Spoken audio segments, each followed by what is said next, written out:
All right, guys. So today, man, we're going to talk about how to make some form of payments without the good old credit card and without the check. Some of the Ask Chads, people had asked us questions because I was talking about ACH and money into an account.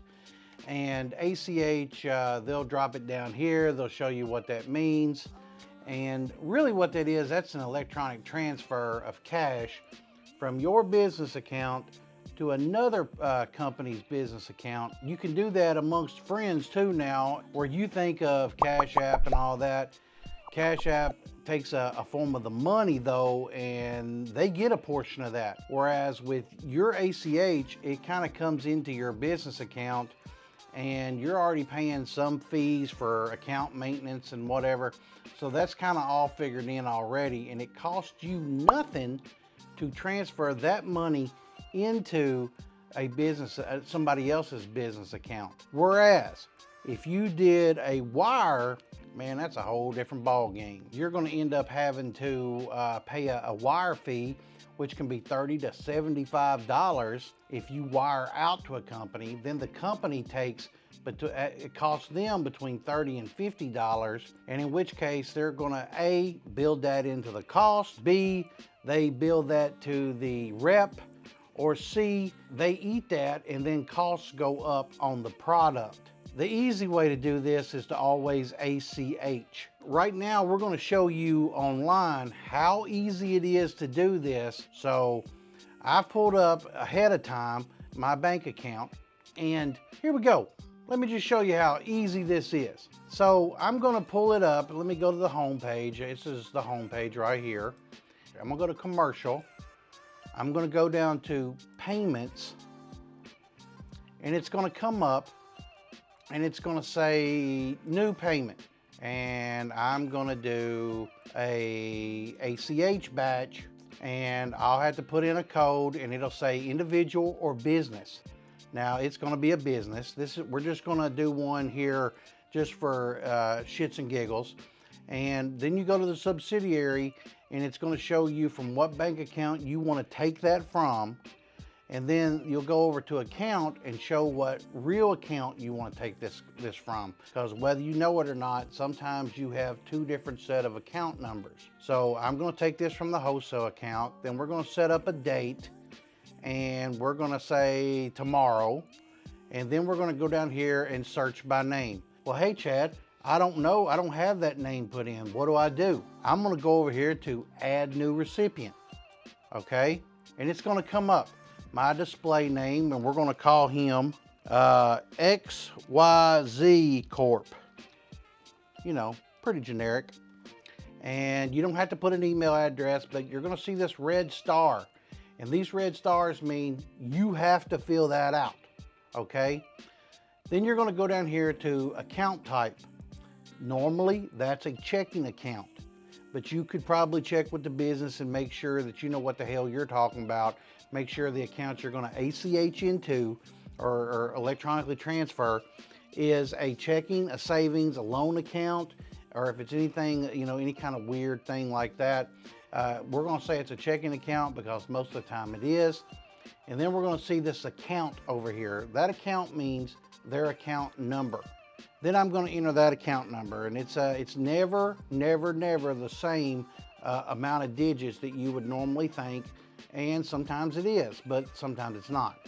Then, you know, over here I have financial institution, but notice there's no red dot.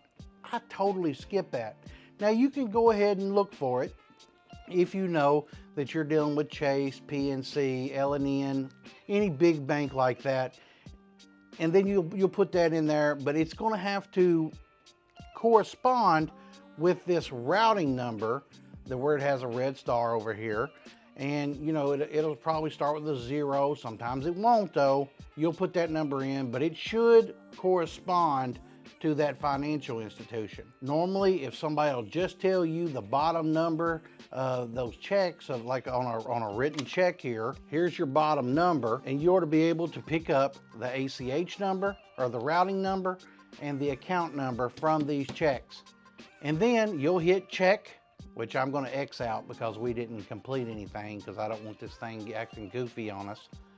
okay? And then you'll be able to hit an approved number, and then it's going to say, we're going to call you with a number that you're going to fill in, which is a code number, or you're going to put in text, and they're going to send it right to you on your phone. Once you put that number in, it will approve that, and then you can check and make sure that that went through by simply going to your online activity, and then you'll put in here, because here I've done one, so, and it'll show you where it came from, where it's going, yada, yada, yada, for how much, blah, blah, blah. And if that corresponds to what you did, you're in the number. Probably the next business day, if you do it on Friday, it will not be there till Monday. If you do it on a Thursday, chances are it'll be pending Friday morning. Probably after 1 o'clock, it will go through, and you should be golden.